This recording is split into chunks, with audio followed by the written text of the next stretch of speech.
Assalamualaikum warahmatullahi wabarakatuh. Welcome back to my channel di Ferdi Pena. Nah, berikut ini kita masuk di episode yang ke-8 ya. Mungkin teman-teman semua sahabat pena tuh udah gak tahan banget ya, menantikan banget yang namanya episode ke-8 ya. Karena kemarin kita tuh udah profitnya tuh Tok Markotop jeldot-jeldot ya.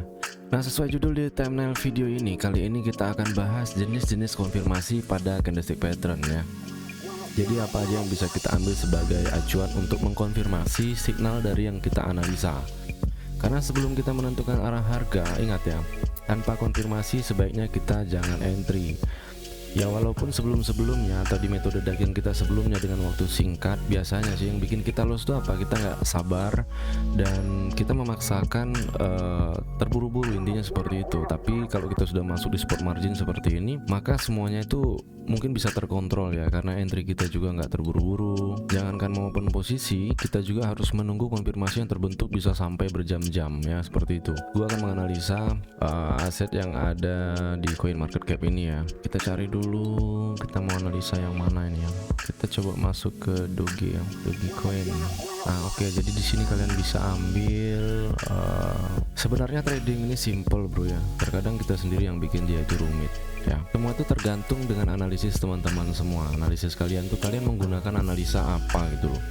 Kalau kalian menggunakan analisa tuh dengan acuan hanya dengan indikator aja yang pertama, kemudian hanya dengan trend lainnya aja, ya gue rasa di platform mana aja itu udah mudah ya, nggak usah menampilkan candlestick sekalipun. Karena kalau kita bicara pola grafik, maka kita tuh cuma perlu menganalisanya ini doang. Yang kita analisa tuh cuma pola grafik ini aja. Berarti kita andalkan pertemuan-pertemuan seperti ini, kemudian sell, pertemuan seperti ini, kemudian buy. Nggak usah pakai candlestick lagi, jadi kita nggak usah berbicara candlestick. Jadi sebenarnya ada banyak banget metode untuk menganalisa trading atau perdagangan digital ini ya. Tapi gue menggunakan cara sendiri. Yang pertama, mau di platform apapun itu, selama dia aman, mau di trading di Indodex atau kalau kita berbicara forex, kalian bisa menggunakan platform-platform yang benar-benar sedang up saat ini. Gue nggak akan sebutkan merek di sini. Jadi sangat simpel sekali yang gue masuk di sini ya. Nah, kemudian cara yang gue lakukan, yang pertama, gue menggunakan platform A misalkan ya. Tapi tetap gue akan menganalisa masuk ke TradingView. Perhatikan. Alasan pertama kenapa gue masuk di TradingView, yang pertama,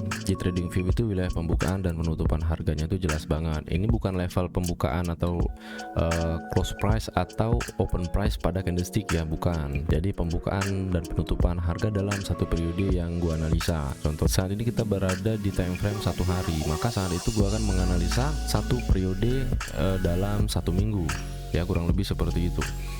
Sama halnya kalau kita bermain di binary option ya. Kalau di binary option kita menganalisa di time frame 1 menit. Sadarilah bahwa saat itu kita sedang menganalisa arah harga satu periode 5 menit ya. Kalau dalam time frame 1 menit, dalam satu kolomnya itu durasinya itu 5 menit, maka kita harus menemukan wilayah globalnya dulu atau sesuai periode yang kita analisa tersebut. Nah, setelah seperti ini, gue sudah menentukan, sudah mendapatkan informasi bahwa informasinya turun misalkan, konfirmasinya sudah keluar. Dan kemudian ada banyak lagi. Jadi teman-teman yang komentar atau haters yang komentar, menurut gue sih sebenarnya entah paham entah tidak dengan sebuah trading atau aset digital seperti ini. Kalau kita berbicara konfirmasi, jenis konfirmasi itu ada banyak banget. Makanya di sini gue tampilkan jenis konfirmasi. Buat apa? Jadi buat lebih memperluas lagi loh pembicaraan kita dengan trading ini. Kalau kita berbicara trading ini, dia tuh nggak habis-habis. Karena hukumnya bukan hukum pasti ya. Seperti yang sering gue sampaikan, hukum pasti yang gue maksud di sini, kalau kita berbicara hukum matematika, 1 tambah 1 dia akan jadi 2 dan tidak akan pernah berubah sampai hari ini kiamat. Tapi kalau kita berbicara hukum trading, maka dia itu di jam sekian bisa berubah, di jam sekian bisa berubah, di jam sekian bisa berubah, walaupun metode dan polanya itu benar gitu loh ya. Jadi karena harga di sini tuh aktif, fluktuatif dan berubah setiap waktu, maka itulah yang membuat dia itu tidak punya kepastian harga tersebut ya. Oke, kalau sudah cukup jelas, mari kita masuk ke jenis-jenis konfirmasi yang tadi gua sampaikan.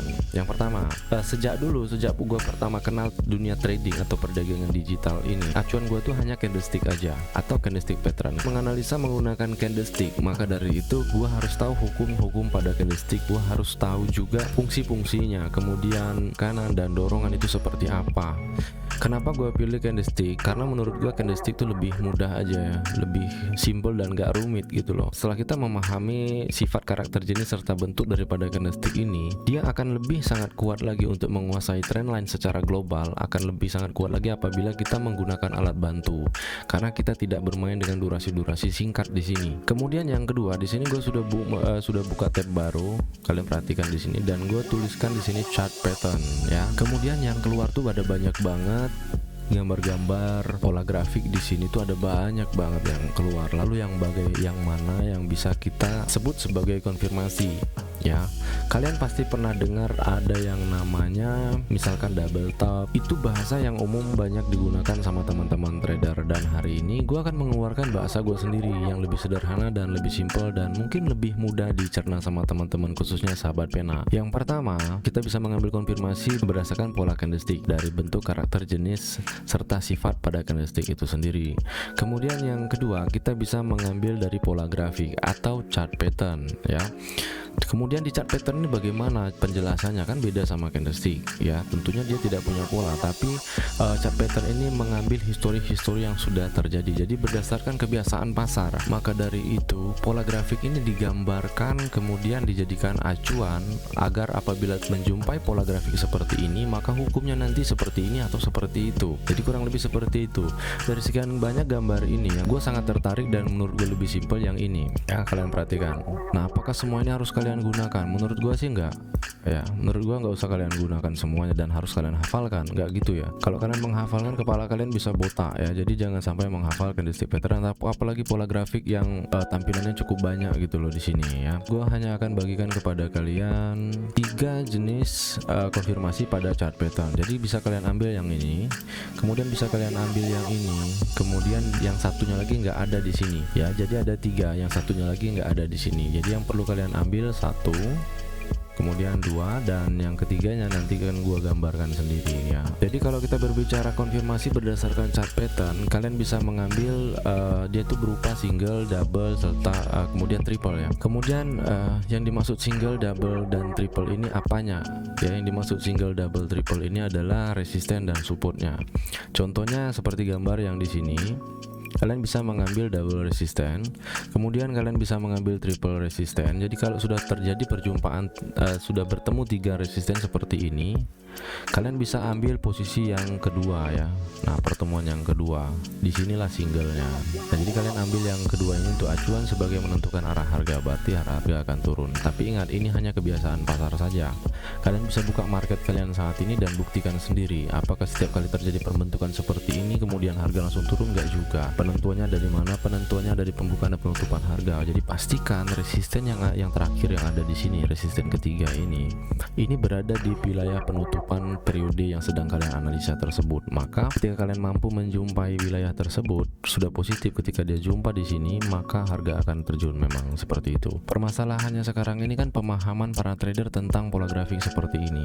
Akhirnya yang seperti ini tuh dihafalkan, diingat, bahkan di copy gambar ini dan dijadikan acuan untuk entry ataupun posisi yang sebenarnya mereka tuh nggak tahu ini posisinya di mana gitu loh. Kita bisa saja menggambar dan mengambil histori yang sudah terjadi, tapi ingat, pembentukan seperti yang sering gue sampaikan, pertemuan kedua mempelai atau bullish dan bearish itu tidak semuanya mengkonfirmasi. Walaupun saat itu tuh terjadi sebuah transaksi, tapi belum tentu menjadi konfirmasi untuk melakukan open posisi atau entry point di wilayah tersebut. Jadi tetap kamu harus tahu wilayah pembukaan dan penutupan harga. Oke, jadi selain candlestick kita bisa juga mengambil konfirmasi dari chart pattern yang tadi sudah gue sampaikan, yaitu tetap ada 3 konfirmasinya, yaitu single, double, dan triple, support dan resisten. Jadi kurang lebih seperti itu. Kemudian yang ketiga, apa yang bisa kita gunakan? Yang ketiga bisa kita gunakan adalah trend line ya. Kemudian trend line itu seperti apa? Kalau kita berbicara trend line, maka analisis kita tuh sudah berbicara global SNR, global support dan resisten. Ayo kita masuk ke market sekarang. Nah, ini ada global support dan resisten, mari kita amati. Nah, ini adalah global resisten yang sudah terjadi ya, sudah terbentuk ya. Oke, titik tertinggi di sekian banyak periode ini, dari sekian lama terjadinya harga harga ini berjalan naik dan harga ini berjalan turun, dan inilah titik tertingginya. Sama aja, ini juga akan mengikuti kebiasaan pasar. Acuannya akan larinya kemana? Kita bisa ambil acuannya lagi tuh ke arah periode sebelumnya, karena di periode ini tuh pasti akan ada yang namanya global resistance lagi. Begitupun sebaliknya akan ada global support, akan selalu ada seperti itu. Jadi 3 jenis konfirmasi itu yang bisa kita gunakan untuk melakukan open posisi. Nah, lalu tinggal pilihan ada di tangan penumpangnya, dan kalian bisa menilai sendiri yang rumit, yang mudah, yang mana. Makanya gue sangat tertarik dengan yang namanya candlestick ini ya, walaupun kepala sampai botak pun gue suka gitu loh mempelajari candlestick ini. Oke, sekarang kita menganalisa Dogecoin dulu. Seperti biasa, gue akan masuk ke time frame 4 jam, kemudian kita cek ada signal nggak di sini gitu loh ya. Oke, sebentar ya. Di sini tuh ada signal, tapi signalnya itu doji ya. Jadi candlestick doji. Karena nih doji ini kan bicara penerusan dan pembalikan atau reversal. Jadi cuma 2 sifat doji itu aja, membatalkan atau meneruskan informasi yang sedang berjalan. Maka dari itu kita nggak akan menjadikan acuan. Lalu bagaimana? Kita bisa mengikuti signal di periode sebelumnya. Signal di periode sebelumnya, oke, terkonfirmasi. Signal di periode sebelumnya adalah dorongan, maka sifat dorongan akan terjadinya kenaikan. Kenaikan itu sudah terjadi starting dari wilayah ini, dan di periode ini pun akan tetap terjadi kenaikan. Sekarang kita masuk ke time frame 1 hari. Di time frame 1 hari, satu candlestick bullish itu baru terbentuk di wilayah support ya. Jadi ini nih jelas banget bahwa harga tuh akan tetap terjadi kenaikan. Nah, kemudian sampai di sini mari kita analisa di time frame satu hari ini ya. Kita analisa dulu di time frame 1 hari. Oke, di sini gue mendapatkan signalnya masih dorongan. Kemudian kita harus entry di tanggal, bentar ya, kita harus entry di tanggal. Nah, posisi kita berada di tanggal, kita masih ada peluang entry. Jadi kenaikan di wilayah ini tuh masih akan terjadi, masih cukup jauh ya. Sekarang kita cek trend line-nya secara besar ya. Benar-benar kita berada di global support ya. Oke, teman-teman perhatikan, kita berada di global support saat ini. Nah, titik terendah banget ini dari sekian banyak periode yang sudah terjadi. Kita benar-benar berada di bawah. Signal di time frame 4 jam itu signal dorongan atau signal kenaikan. Kemudian signal di time frame 1 hari, signalnya juga kenaikan. Kalau udah 2 time frame kita analisa, kita nggak perlu lagi masuk ke time frame 1 minggu, 1 bulan, dan udah nggak penting lagi. Ini udah jos banget, udah jelas banget bahwa harga akan terbang ke atap rumah haters ya kan. Oke, jadi ini cukup sederhana dan simpel banget buat teman-teman semua bagaimana cara menganalisa untuk mengambil konfirmasi dan jenis-jenisnya. Ya, jadi seperti yang gue sampaikan, terdapat 3 jenis konfirmasi yang bisa kita jadikan acuan menentukan arah harga di periode-periode yang belum terjadi. Yang pertama candlestick pattern, yang kedua adalah chart pattern, yang ketiga bisa kita gunakan trend line ya. Oke, next time kita berjumpa lagi di episode yang ke-9. Mungkin lebih sederhana lagi dan terus akan lebih sederhana lagi agar semua sahabat pena gampang mencerna apa yang gue sampaikan. Assalamualaikum warahmatullahi wabarakatuh.